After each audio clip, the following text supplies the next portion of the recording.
You walk into a room you've never been in, and suddenly you're certain you've stood in this exact spot before. Same light, same conversation, same feeling in your chest. It lasts a few seconds, and then it's gone, and you're left wondering if that was even real. That's déjà vu. And here's the strange truth. Nobody actually knows for certain why it happens.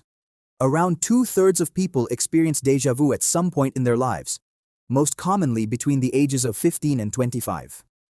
After that age, it becomes noticeably rarer the older you get, which is itself a clue scientists have never fully explained. Frequent travelers and people who remember their dreams often also report having it more. Here's the leading theory. Your brain has a memory system that normally works in careful order. First, you experience something. Then separately, your brain files it away and tags it as familiar.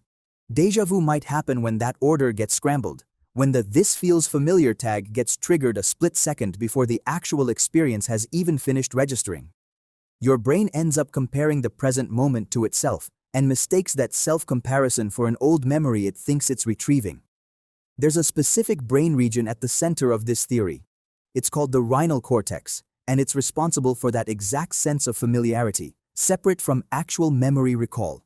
Some researchers believe déjà vu happens when this region misfires, generating a strong feeling of "I know this" without any real memory attached to back it up. This theory gained serious traction because of epilepsy patients. Some people with a specific type of seizure, originating in the temporal lobe, report intense déjà vu right before a seizure begins. Researchers were able to stimulate that exact brain region electrically, and patients reported the déjà vu sensation on command in a lab, without any actual memory involved at all.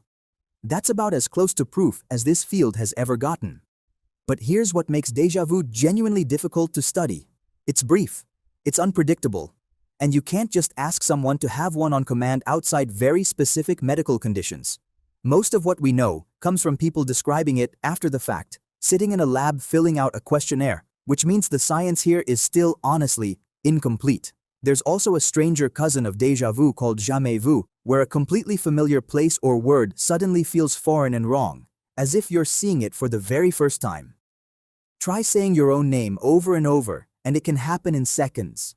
Some researchers believe both experiences come from the same broken familiarity system, just misfiring in opposite directions. So the next time you freeze in a doorway, certain you've lived this exact moment before, know that you're experiencing one of the few things about your own brain that even the people who study it for a living still can't fully explain. It's not a memory, it's not a glitch in the universe, it's your brain very briefly getting confused about its own timeline.